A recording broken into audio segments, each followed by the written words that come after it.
Le compteur Geiger cliquette plus vite, puis encore plus vite. Quand il atteint 6000 röntgen par heure, le son devient un hurlement mécanique. Tu te trouves au bord de ce qui était autrefois un lac. Aujourd'hui, c'est un tombeau de béton. Et si tu restais ici ne serait-ce qu'une heure, tu mourrais en quelques semaines. Il s'agit du lac Karachay, dans les montagnes de l'Oural, en Russie.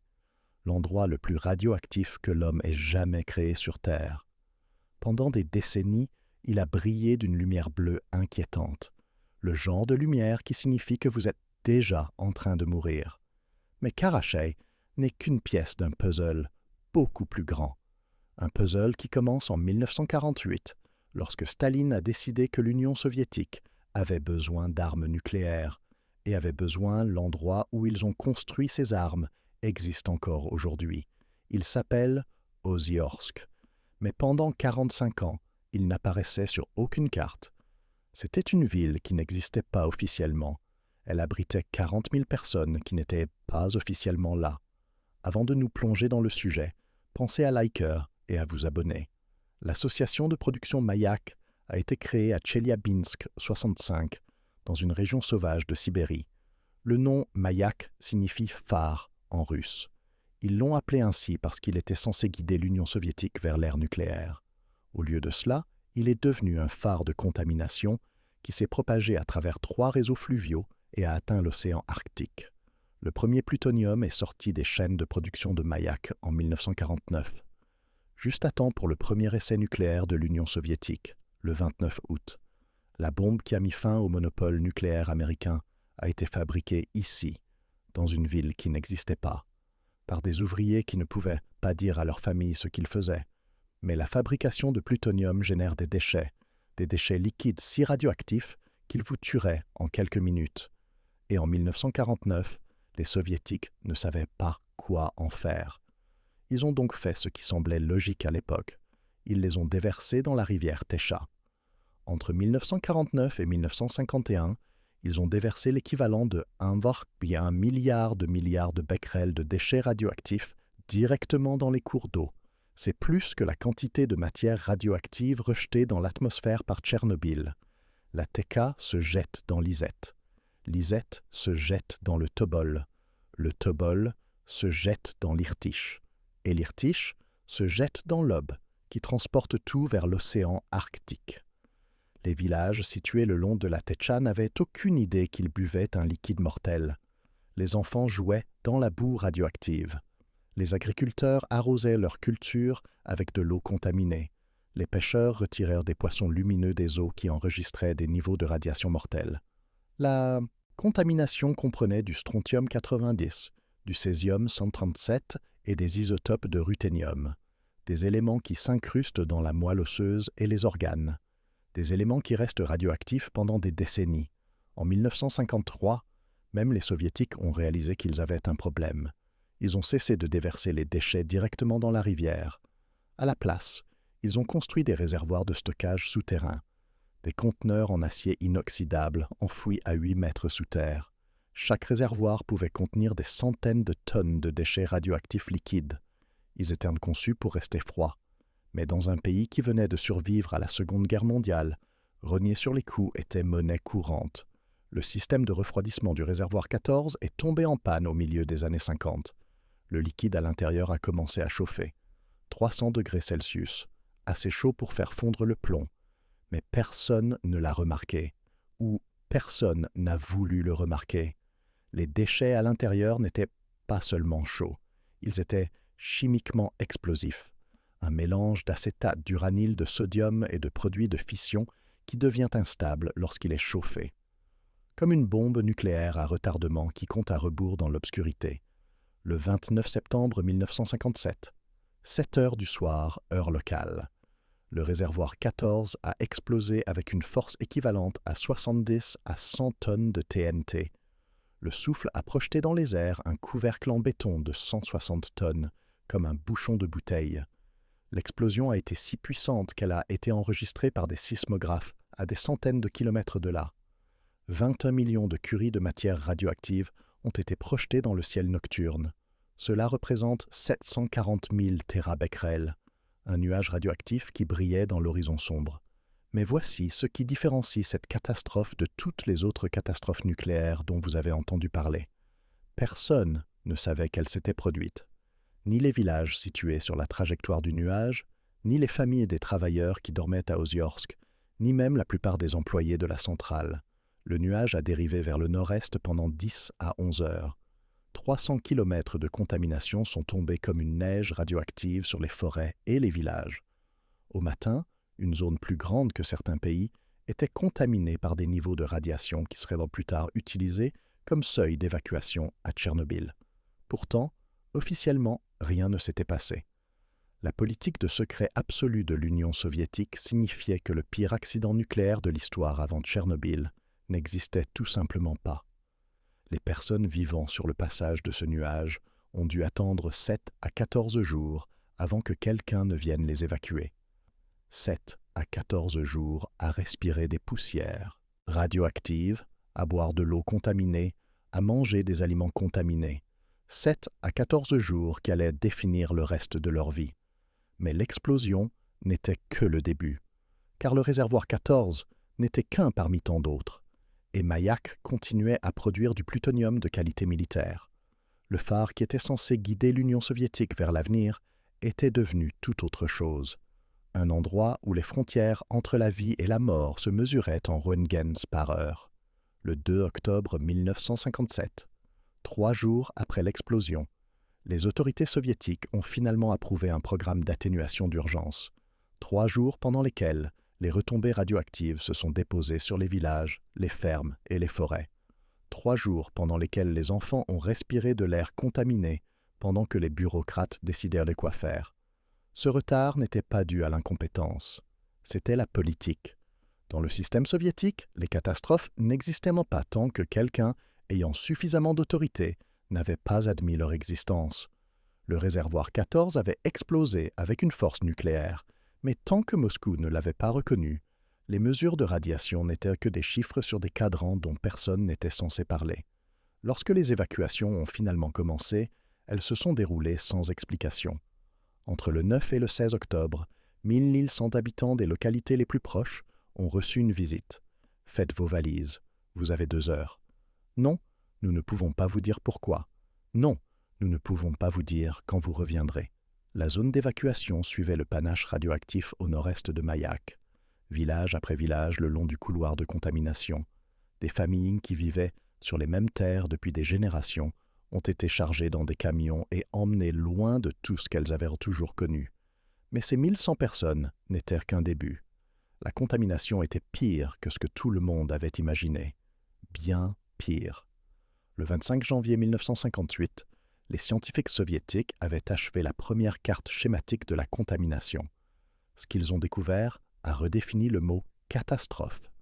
La zone de contamination centrale couvrait 1000 km², une zone où les niveaux de strontium K90 dépassaient 2 curies par kilomètre carré. Pour mettre les choses en perspective, c'est le même seuil qui a ensuite déclenché les évacuations à Tchernobyl. Mais la contamination ne s'est pas arrêtée là. 23 000 km² présentaient des retombées radioactives mesurables, une superficie plus grande que le Salvador. 217 localités se trouvaient dans cette zone élargie. 270 000 personnes vivaient sur des terres contaminées. 63% de la zone centrale était constituée de terres agricoles. Les terres, qui avaient été nourries la région pendant des siècles, étaient désormais trop radioactives pour être touchées. Les cultures avaient absorbé le strontium 90 du sol contaminé. Le lait provenait de vaches qui paissaient dans des pâturages radioactifs. À l'automne 1957, l'Union soviétique a introduit des limites d'intervention alimentaire pour le strontium 90. C'était la première fois dans l'histoire qu'un gouvernement devait fixer des limites officielles quant à la quantité de radiation que les aliments pouvaient contenir avant de devenir trop dangereux à consommer. Les forêts racontaient leur propre histoire de contamination. En 1958, de graves dommages aux forêts de pins sont apparus dans les zones les plus touchées. Les arbres qui avaient survécu aux hivers sibériens pendant des décennies mouraient à cause de l'exposition aux radiations. La mortalité a persisté pendant 3 à 4 ans dans les zones les plus contaminées. Des écosystèmes entiers s'effondraient au ralenti, mais le coût humain était plus difficile à documenter. Contrairement aux forêts, les gens pouvaient être déplacés. Contrairement aux cultures, les gens pouvaient recevoir des aliments propres. Contrairement aux rivières, on pouvait demander aux gens d'oublier ce qu'ils avaient de vue. 22 localités de plus de 10 000 habitants ont été complètement déplacées en raison de la contamination. 22 communautés ont tout simplement cessé d'exister. Leurs noms ont été rayés des cartes. Leur histoire a été effacée des registres officiels. Les évacuations se sont poursuivies pendant près de 2 ans, de 1957 à 1959. Au final, 10 000 personnes ont été déplacées, mais le terme « déplacement » était un terme bureaucratique qui masquait une réalité plus dure. Des familles arrachées à leurs maisons ancestrales, des enfants qui ne reverraient jamais leur lieu de naissance, des communautés entières dispersées sans explication ni compensation. Au début de l'année 1958, les autorités ont établi une zone de protection sanitaire de 700 km², dont l'accès était restreint. Des gardes armés patrouillaient le périmètre. Des panneaux d'avertissement en russe marquèrent les limites, mais les panneaux n'expliquaient pas ce qui se trouvait au-delà. La zone fut surnommée par les habitants le cimetière de la Terre. À l'intérieur de la zone, des équipes de décontamination créèrent des stocks de terre radioactives. Des montagnes de terre contaminées qui ne pouvaient être ni détruites, ni neutralisées, mais seulement déplacées d'un endroit à un autre. La terre y repose encore aujourd'hui, enfouie sous des stations de surveillance et des panneaux d'avertissement. Mais tandis que les Soviétiques créaient des zones d'exclusion et déplaçaient des villages, le monde extérieur se posait des questions. Les agences de renseignement occidentales avaient détecté quelque chose. Les moniteurs de radiation en Scandinavie affichèrent des lectures inhabituelles. Des rapports d'émigrés faisaient état d'un accident majeur dans l'Oural, mais les détails restaient fragmentaires, contradictoires, impossibles à vérifier. La réponse soviétique était un déni absolu. Aucun accident ne s'était produit. Personne n'avait été évacué. La légère augmentation du rayonnement de fond était due à des essais atmosphériques qui se déroulaient normalement. Il ne s'agissait pas du secret habituel de la guerre froide. C'était quelque chose de plus profond. Le programme nucléaire soviétique fonctionnait dans un univers parallèle où les catastrophes pouvaient être effacées en refusant de les reconnaître, où l'exposition aux radiations pouvait être classée comme secret d'État. Les personnes vivant dans la zone d'évacuation n'avaient pas le droit de parler de leur expérience. Les travailleurs de Mayak ont signé des serments de confidentialité supplémentaires. Même les familles des personnes évacuées ont été informées que poser des questions pouvait être considéré comme une activité anti-soviétique. Mais les radiations ne respectent pas les secrets d'État. Alors que les autorités niaient qu'il se soit passé quoi que ce soit, la contamination continuait de se propager dans les réseaux d'eau, les chaînes alimentaires et les corps humains. La rivière Tesha, déjà empoisonnée par des années de déversement direct de déchets, transportait désormais des matières radioactives supplémentaires provenant des retombées de l'explosion. Les villages en aval qui avaient survécu à la contamination initiale étaient désormais confrontés à une deuxième vague d'exposition.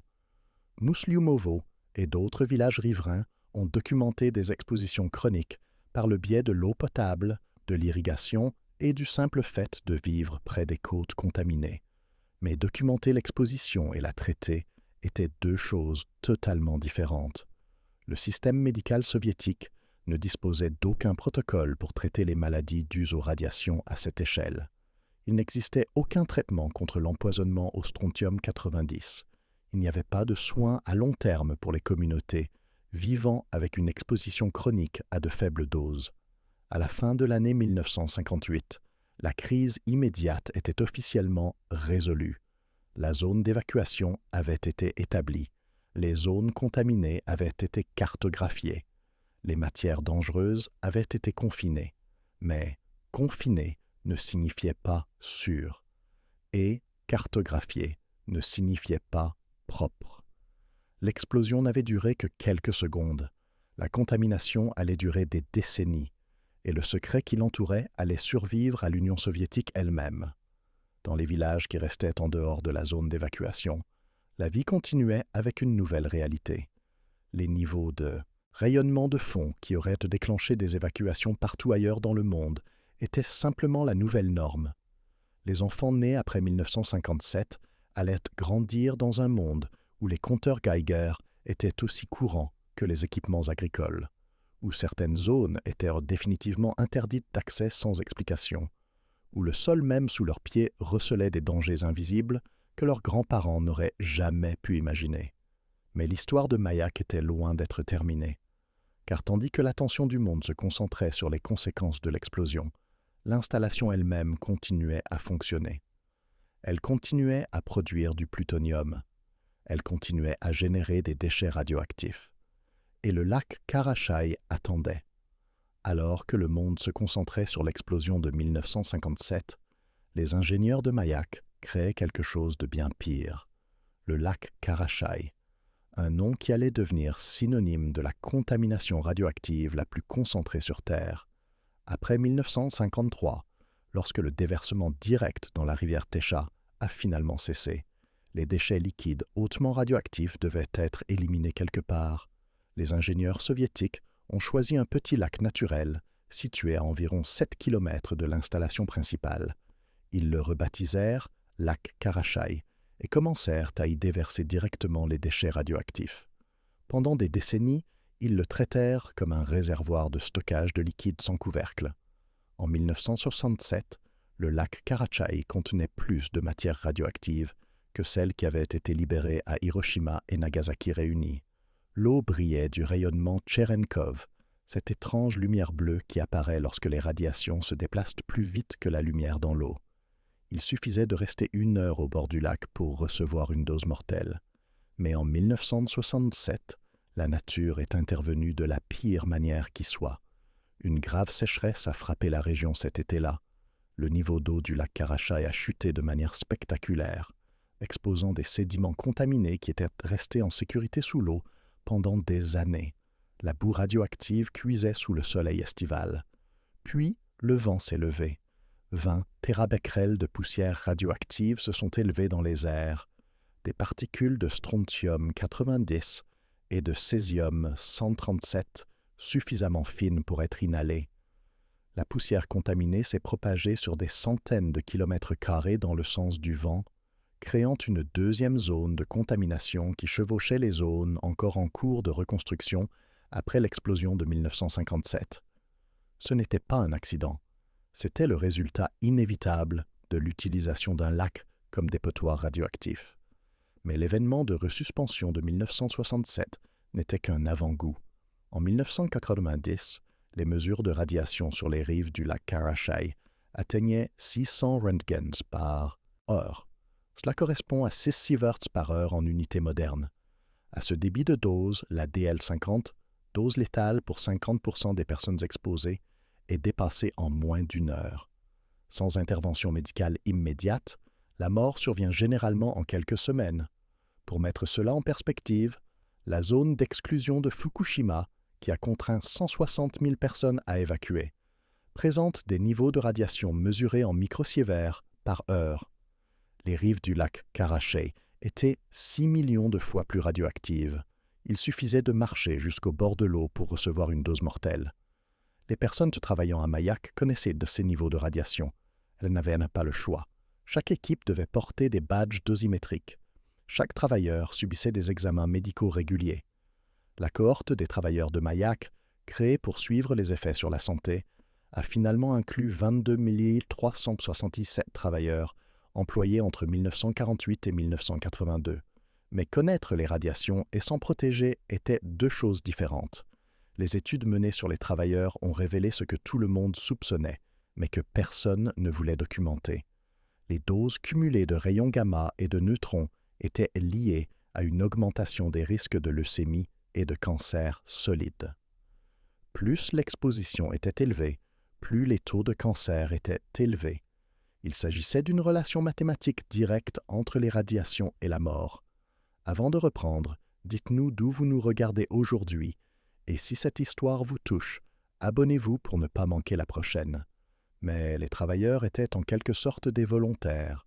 Ils savaient qu'ils travaillaient avec des matières dangereuses, même s'ils ne savaient pas exactement à quel point. Les personnes vivant le long de la rivière Techa n'avaient pas le choix. La cohorte de la rivière Techa comptait 29 730 personnes au 1er janvier 1950. Des communautés entières qui vivaient le long de la rivière depuis des générations ont soudainement été exposées à des doses chroniques de rayonnement qui les accompagneraient pour le reste de leur vie. Entre 1953 et 2007, les taux de cancer chez les habitants de la rivière Techa ont suivi une tendance claire. L'augmentation de l'incidence de la leucémie était directement liée à l'exposition chronique au rayonnement. Plus une personne vivait longtemps près de la rivière contaminée, plus son risque de cancer augmentait. Mais le cancer n'était que le début. 66 cas de syndrome d'irradiation chronique ont été recensés parmi les colons vivant dans les zones les plus irradiées de la trace radioactive de l'Oural oriental. Le syndrome d'irradiation chronique survient lorsque le corps humain absorbe les radiations plus rapidement qu'il ne peut réparer les dommages. Il se caractérise par de la fatigue, un effondrement du système immunitaire et, à terme, une défaillance des organes. C'est comme vieillir de plusieurs décennies en quelques années. Les enfants étaient les plus vulnérables. L'exposition in utero des habitants de Techa a été analysée pour déterminer les risques de cancer chez les enfants. Les bébés qui ont absorbé du strontium-90 par le biais de la nourriture et de l'eau contaminée de leur mère. Les enfants dont les os sont incorporés des matières radioactives au fur et à mesure de leur croissance. Certains de ces enfants sont aujourd'hui grands-parents, et ils font toujours l'objet d'une surveillance pour détecter les effets de la radioactivité sur leur santé. Les études sanitaires ont révélé quelque chose qui remettait en question tout ce que les scientifiques pensaient savoir sur l'exposition aux radiations. La plupart des normes de sécurité en matière de rayonnement étaient basées sur des expositions à des doses élevées et à court terme, comme celles subies par les survivants des bombes atomiques. Mais Mayak a créé quelque chose de différent, une exposition chronique à de faibles doses qui a duré des décennies. Les résultats ne correspondaient pas au modèle. Les taux de cancer étaient plus élevés que prévu. Les effets sur la santé sont apparus à des doses plus faibles que prévues. Il s'est avéré que le corps humain n'était pas conçu pour traiter de petites quantités de rayonnement de manière continue pendant des années. Le risque d'hypertension augmentait avec la dose de rayons gamma reçue par les travailleurs, comme l'ont montré des études de suivi à long terme. Les maladies cardiaques, les accidents vasculaires cérébraux et les problèmes circulatoires étaient tous corrélés au niveau d'exposition au rayonnement. Les dommages invisibles devenaient visibles des décennies plus tard.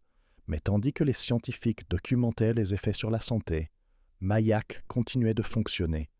L'installation qui avait provoqué l'explosion de 1957, empoisonné la rivière Techa et créé le lac le plus radioactif de la planète, continuait de produire du plutonium.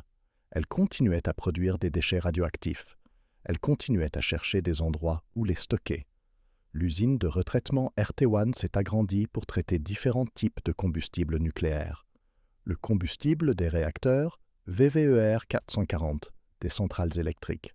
Le combustible des réacteurs navals des sous-marins nucléaires. Le combustible des réacteurs de recherche des programmes expérimentaux. Chaque type de combustible générait différents types de déchets, tous radioactifs, tous dangereux, tous nécessitant un stockage quelque part. La réserve naturelle de l'Oural oriental a été créée en 1968, officiellement pour protéger l'écosystème de la région. Mais son véritable objectif était de restreindre l'accès aux terres contaminées dans la zone de l'explosion. 25 ans après la catastrophe, la zone était encore trop dangereuse pour permettre l'accès illimité des humains. La réserve reste fermée à ce jour. Mais même si l'Union soviétique a reconnu la nécessité de restreindre l'accès aux zones contaminées, elle n'a jamais reconnu la cause de la contamination. L'explosion qui a créé la trace radioactive de l'Oural oriental est restée classée secret défense. Les études sanitaires qui documentèrent les effets des radiations sont restées secrètes. Les personnes dont la vie avait été détruite par les activités de Mayak n'avaient pas le droit de parler de leur expérience aux journalistes, aux chercheurs, ni même à leur propre famille. Il ne s'agissait pas seulement de secrets. C'était un déni si complet que les victimes étaient contraintes de participer à la dissimulation de leurs propres souffrances. Mais le secret a ses limites. Et à la fin des années 1970, ces limites allaient être mises à l'épreuve par quelqu'un que le système soviétique ne pouvait réduire au silence. Joris Medvedev était un biochimiste qui avait fait carrière en posant des questions dérangeantes. Au milieu des années 1970, il a commencé à recueillir des témoignages d'émigrés soviétiques, des témoignages sur une explosion massive dans l'Oural, des témoignages sur des villages entiers qui avaient disparu du jour au lendemain, des témoignages qui, officiellement, n'avaient jamais eu lieu. Medvedev a publié ses conclusions entre 1976 et 1979. Catastrophe nucléaire dans l'Oural est devenu le premier récit détaillé de ce qui allait plus tard être appelé la catastrophe de Kishtim. Mais lorsqu'il est paru dans des publications occidentales, il a été accueilli avec scepticisme. Les affirmations semblaient trop énormes pour être vraies. Une ville nucléaire secrète qui n'existait pas sur les cartes, une explosion équivalente à 100 tonnes de TNT, dont personne n'avait entendu parler. Des réseaux fluviaux entiers contaminés par plus de matière radioactive qu'à Hiroshima. Des milliers de personnes évacuées sans explication. Cela ressemblait à de la propagande de la guerre froide. Mais les agences de renseignement occidentales suivaient les anomalies en Union soviétique depuis 1958. Les moniteurs de radiation en Scandinavie avaient détecté des signatures isotopiques inhabituelles. Les images satellites montraient des changements dans l'utilisation des terres dans le sud de l'Oural. Les rapports des transfuges mentionnaient une « zone interdite » près de Tcheliabinsk. Les pièces du puzzle étaient éparpillées dans des décennies de rapports des services de renseignement, mais personne n'avait réussi à les assembler pour former une image complète. La percée est venue d'une source inattendue, les publications scientifiques soviétiques.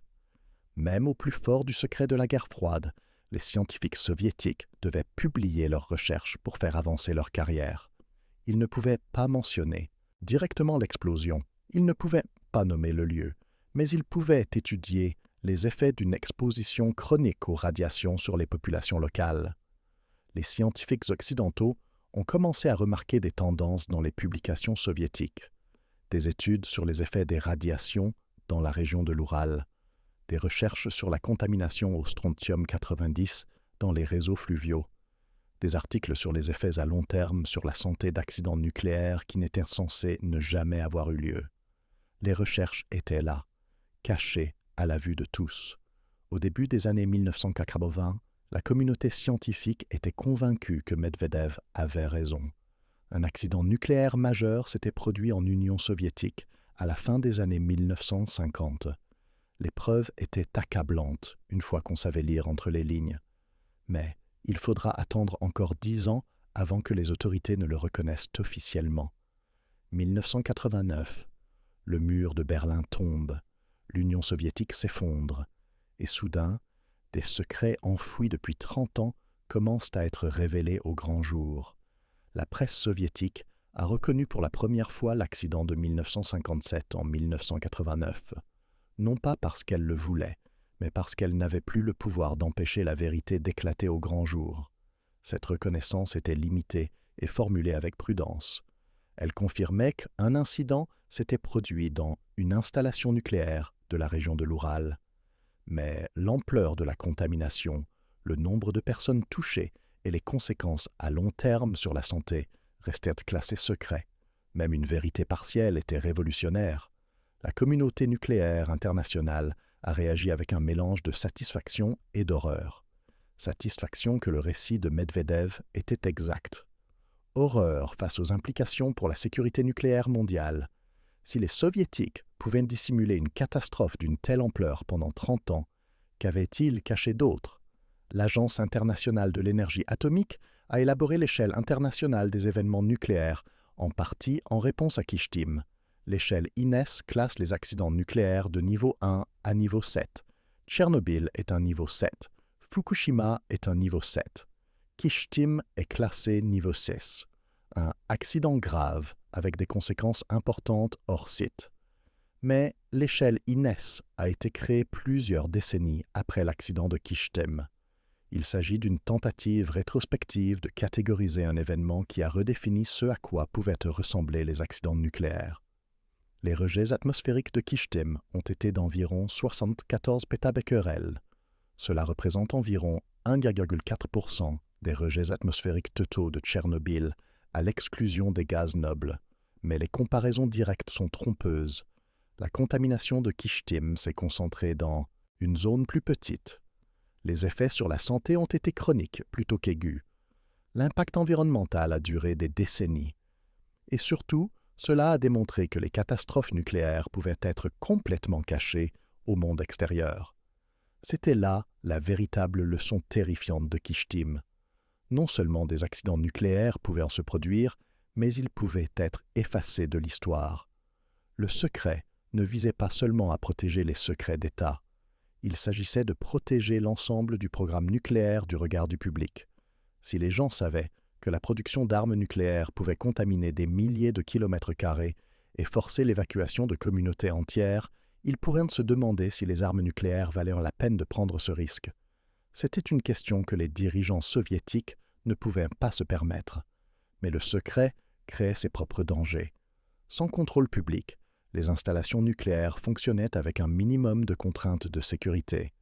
Sans surveillance indépendante, les accidents pouvaient prendre des proportions bien supérieures à ce qui aurait été acceptable dans des sociétés ouvertes. Kishtim n'était pas seulement un accident nucléaire. C'était le résultat inévitable d'un système qui privilégiait le secret plutôt que la sécurité. L'histoire aurait pu s'arrêter là. Une relique de la guerre froide. Un récit édifiant sur les dangers du secret absolu. Mais Mayak n'avait pas fini de faire les gros titres. En septembre 2017, les moniteurs de radiation à travers l'Europe ont détecté quelque chose d'inhabituel. Le ruthénium-106, un isotope radioactif qui n'existe pas à l'état naturel et qui a une demi-vie très courte. L'Institut français de radioprotection et de sûreté nucléaire a estimé que 100 à 300 térabecquerels de ruthénium-106 avaient été rejetés dans l'atmosphère. Le panache de contamination s'étendait de l'Oural à l'Europe occidentale. Tous les regards se sont tournés vers le sud de la Russie, vers l'association de production Mayak. Les autorités russes ont nié tout lien entre Mayak et le rejet de ruthénium. Elles ont affirmé qu'aucun accident ne s'était produit dans aucune installation nucléaire. Elles ont suggéré que la contamination pouvait provenir de la rentrée d'un satellite ou de la production d'isotopes médicaux. C'était comme en 1957. Mais cette fois-ci, le déni n'a pas fonctionné. Les réseaux de surveillance internationaux étaient trop sophistiqués. L'analyse météorologique était trop précise. La source a été clairement identifiée comme se trouvant quelque part dans la région sud de l'Oural, exactement là où se trouve Mayak. Le rejet de ruthénium était probablement lié au traitement du molybdène 99 pour la production d'isotopes médicaux, une opération de routine qui a mal tourné. Ce n'était pas un accident majeur selon les normes Sound Scientific de Mayak, mais suffisamment important pour contaminer la moitié de l'Europe. Cet incident a démontré que Mayak est toujours en activité, toujours dangereux et toujours capable d'affecter des personnes à des milliers de kilomètres de distance. Plus de 60 ans après le premier rejet de déchets dans la rivière Techa, Mayak continue de fonctionner. L'installation qui a causé la pire catastrophe nucléaire en Europe avant Tchernobyl produit toujours des matières radioactives. Elle génère toujours des déchets nucléaires. Elle cherche toujours des endroits où les stocker. Mais aujourd'hui, le monde entier la surveille. Des satellites surveillent l'installation en permanence. Les accords internationaux exigent la notification des rejets radioactifs. Le secret qui a permis de cacher Kishtim pendant 30 ans n'est plus possible. Pourtant, des questions subsistent. Quelle est l'étendue de la contamination qui reste enfouie autour de Mayak? Quels sont les effets à long terme sur la santé qui continuent de se manifester dans les communautés touchées? Et surtout, quelles leçons ont réellement été tirées de Kishtim? Car si le monde connaît désormais l'explosion de 1957, la contamination qu'elle a provoquée n'est pas près de disparaître. Le strontium 90 a une demi-vie de 28,8 ans. Le césium 137 a une demi-vie de 30,1 ans. Les enfants qui ont été évacués de la zone contaminée en 1957 ont aujourd'hui plus de 70 ans.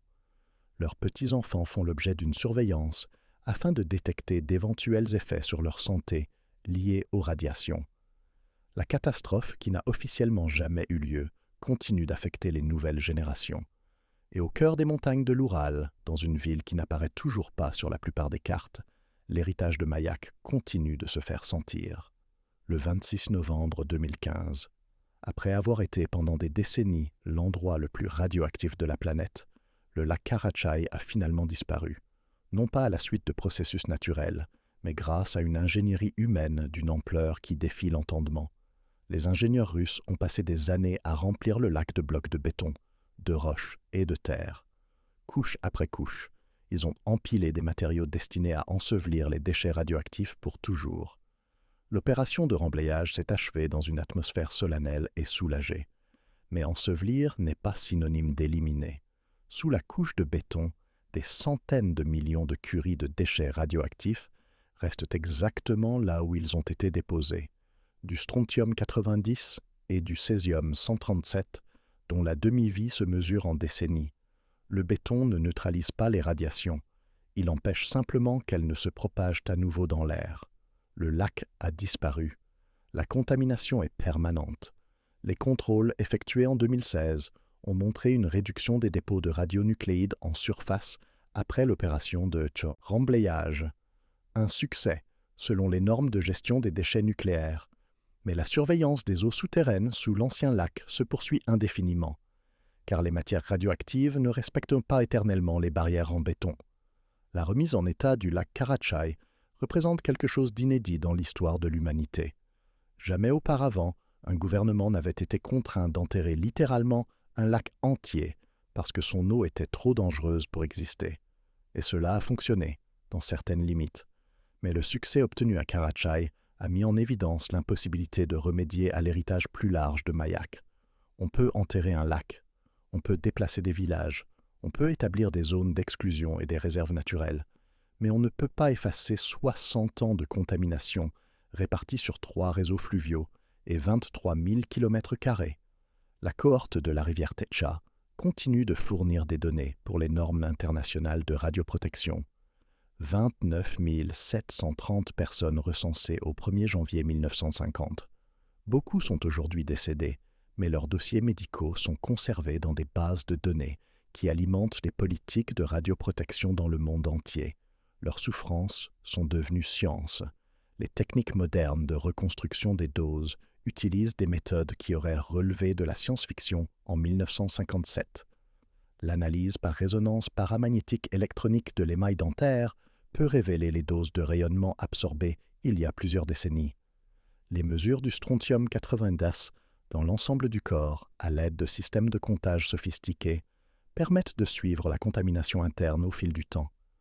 Le système de dosage de la rivière Teka intègre des modèles de transport fluvial et des voies d'exposition individuelles pour calculer les doses de rayonnement sur toute une vie avec une précision sans précédent. Mais la précision des mesures n'élimine pas le problème fondamental. Les personnes vivant le long de la rivière Techa ont absorbé des doses de rayonnement qui n'auraient jamais dû se produire. Des enfants qui jouaient dans des sédiments contaminés, des mères qui buvaient de l'eau radioactive pendant leur grossesse, des familles entières dont l'héritage génétique porte désormais la marque de la production d'armes nucléaires.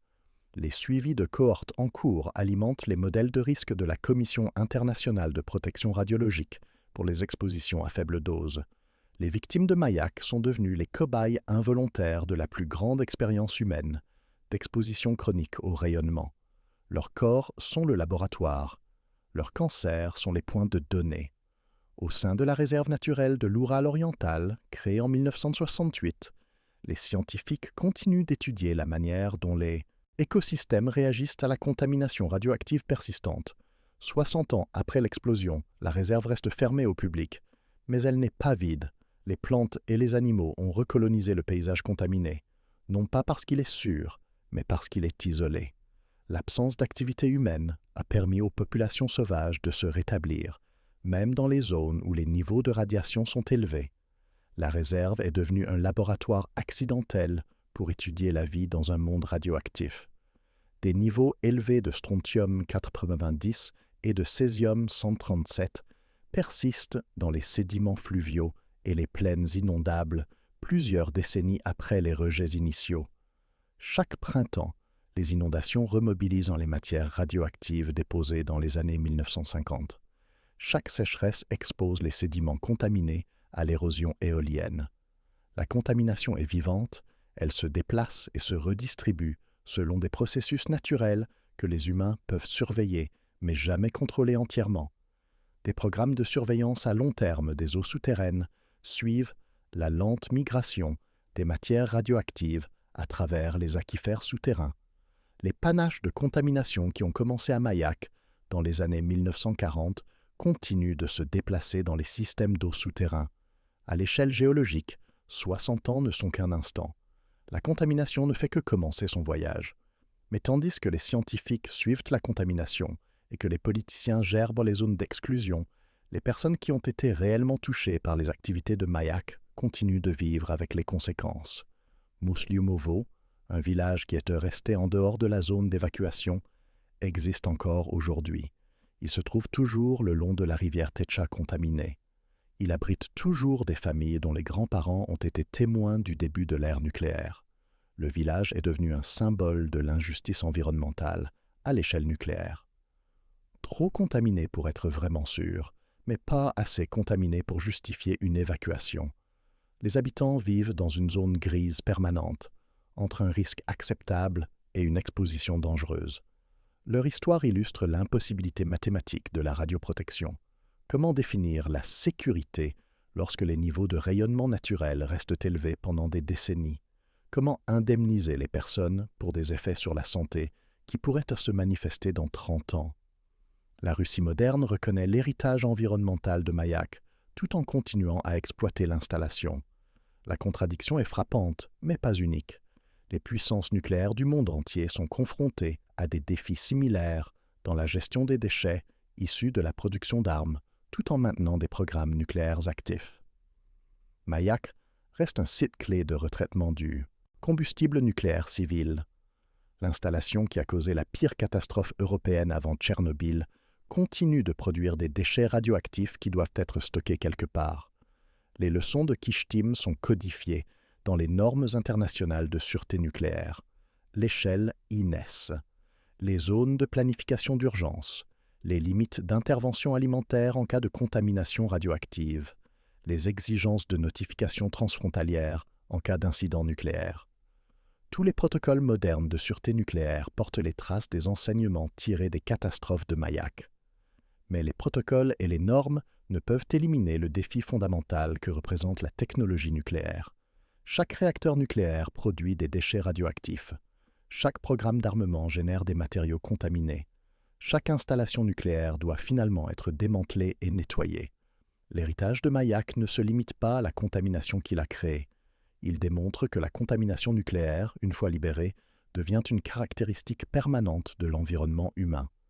Les enfants évacués de la zone radioactive de l'Oural oriental en 1957 sont aujourd'hui grands-parents. Leurs petits-enfants font l'objet d'une surveillance pour détecter les effets de la radiation sur leur santé. L'héritage génétique de la production d'armes nucléaires se perpétue à travers des générations qui n'ont jamais vu d'explosion nucléaire, mais elles vivent chaque jour avec ses conséquences.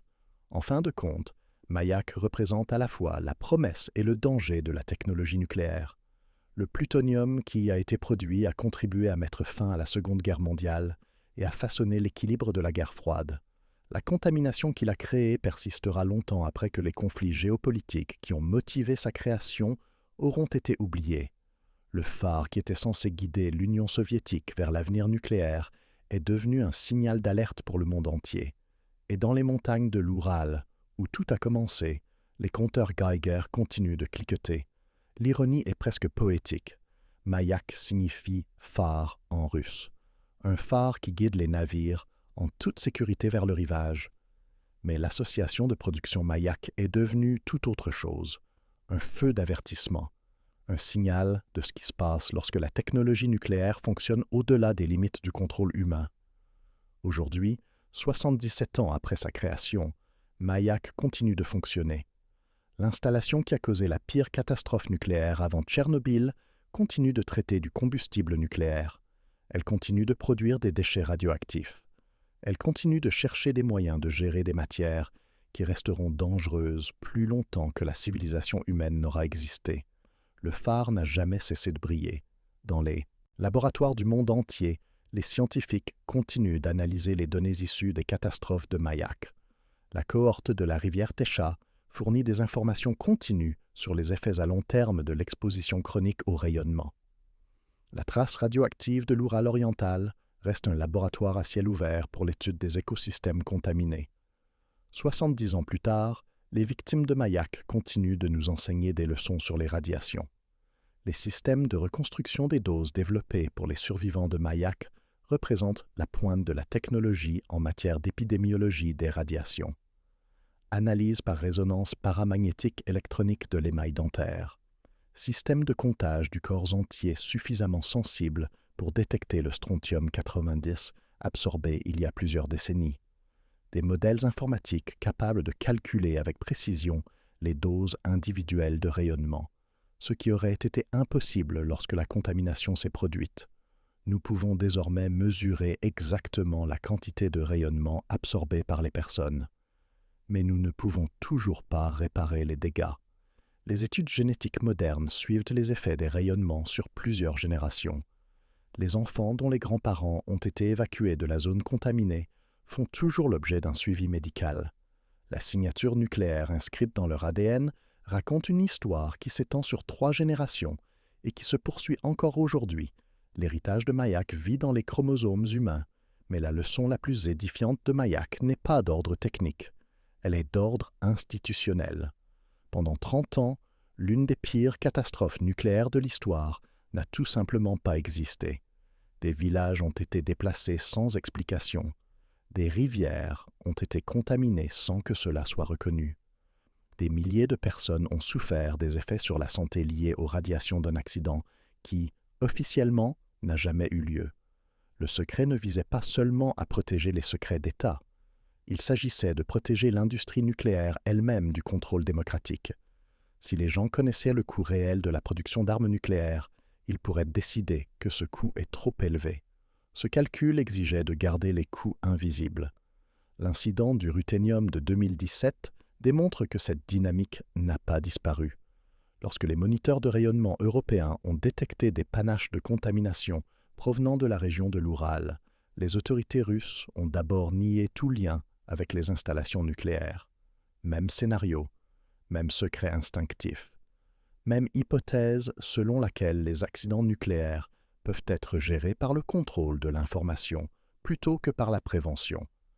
Mais le contrôle de l'information a ses limites dans le monde moderne.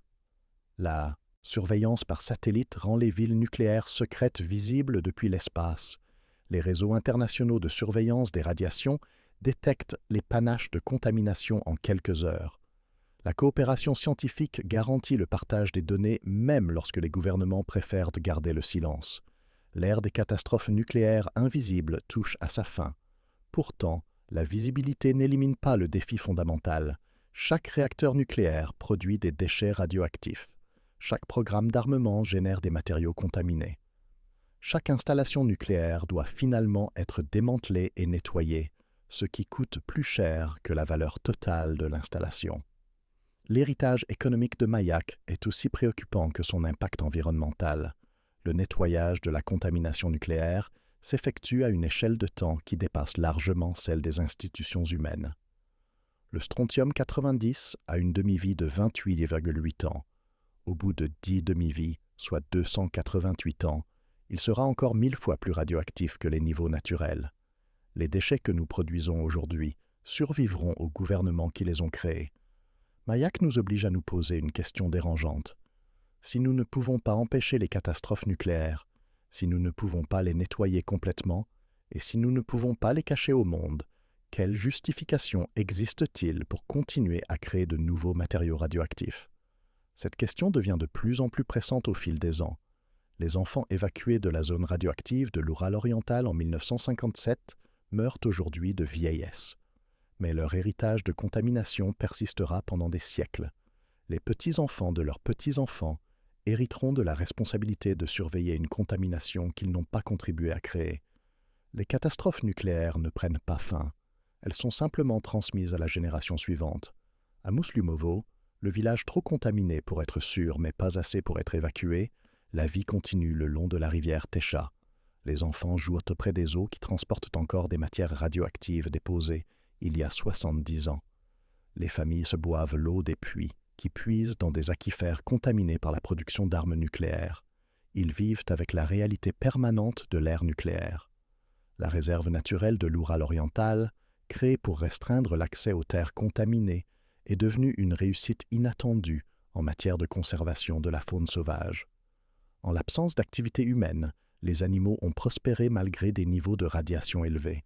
La nature s'est adaptée à la contamination nucléaire plus rapidement que les humains n'ont appris à la prévenir. Mais adaptation ne rime pas avec sécurité. Les animaux de la réserve transportent des matières radioactives dans leurs tissus. Leur progéniture hérite de dommages génétiques. Leurs populations servent de laboratoire vivant pour étudier les effets biologiques à long terme de la contamination nucléaire. Même les réussites ont un coût invisible. Le lac Karachay, aujourd'hui recouvert de béton et de roches, représente la tentative la plus ambitieuse de l'humanité pour cacher les déchets nucléaires au monde. L'ingénierie était impressionnante. L'échelle était sans précédent. Le coût était énorme, et cela a fonctionné dans certaines limites. Mais le succès à Karachay a nécessité de reconnaître que certains endroits sur Terre sont devenus définitivement inhabitables pour les êtres humains, que certaines contaminations sont si graves que la seule solution est l'isolement éternel. Nous avons créé des endroits où nous ne pourrons jamais retourner. Alors que cette histoire se termine, celle de Mayak continue. L'installation fonctionne aujourd'hui comme il y a 70 ans. Les matières de nucléaire y entrent, les déchets radioactifs en sortent. Les déchets sont stockés dans des cuves, des bassins et des structures en béton qui devront être surveillés pendant plus longtemps que n'importe quel gouvernement n'aura jamais existé. Le phare continue de briller, mais ce qui l'éclaire n'est pas un chemin vers la sécurité. C'est un avertissement sur le coût réel de la technologie nucléaire. Pas seulement le coût économique ou environnemental, mais le coût temporel. Le fardeau que nous faisons peser sur les générations futures, qui hériteront de notre héritage radioactif sans hériter des avantages qui ont motivé sa création. L'héritage radioactif de Mayak nous oblige à réfléchir en termes de temps géologique aux décisions prises en termes de temps politique, à nous demander si un avantage temporaire justifie la création de problèmes permanents, de nous demander si nous avons le droit de contaminer le monde pour nos descendants. Ce ne sont pas des questions techniques, ce sont des questions morales. Les compteurs Geiger autour de Mayak continueront de cliqueter longtemps après la mort de tous ceux qui ont construit l'installation, longtemps après que les systèmes politiques qui ont motivé sa construction auront été oubliés, longtemps après que les armes qu'elle a produites auront été démantelées. Mais la contamination restera, une signature permanente de l'ère nucléaire inscrite dans la géologie de notre planète. C'est là le véritable héritage de Mayak. Non pas le plutonium qu'elle a produit ou les catastrophes qu'elle a causées, mais la démonstration que certaines technologies créent des problèmes qui survivent aux civilisations qui les ont développées. En fin de compte, nous vivons tous en aval de Mayak. Nous sommes tous les habitants d'un monde où l'ère nucléaire a rendu certains endroits définitivement inhabitables. Nous sommes tous les héritiers d'une contamination qui persistera longtemps après que nos propres civilisations se seront effondrées. Le phare qui était censé nous guider vers l'avenir nucléaire est devenu un signal d'alarme, un signal indiquant que certaines voies, une fois empruntées, ne peuvent plus être inversées. Et dans les montagnes de l'Oural, où tout a commencé, le signal d'alarme continue de briller. Si cette histoire vous a fait réfléchir au véritable coût de la technologie nucléaire, alors nous avons fait notre travail. Les habitants de Mayak ont payé le prix des armes nucléaires avec leur santé, leur maison et leur avenir. Le moins que nous puissions faire est de nous souvenir de leurs sacrifices et de tirer les leçons de leurs souffrances. Cliquez sur « J'aime » si vous pensez que ces histoires doivent être racontées. Abonnez-vous si vous voulez vous opposer à l'oubli des leçons tirées de catastrophes comme celle-ci. Car la seule chose pire que de créer une contamination permanente serait de permettre qu'elle se reproduise parce que nous avons choisi d'oublier. Selon vous, quelles autres catastrophes nucléaires le monde devrait-il connaître? Faites-le nous savoir dans les commentaires ci-dessous.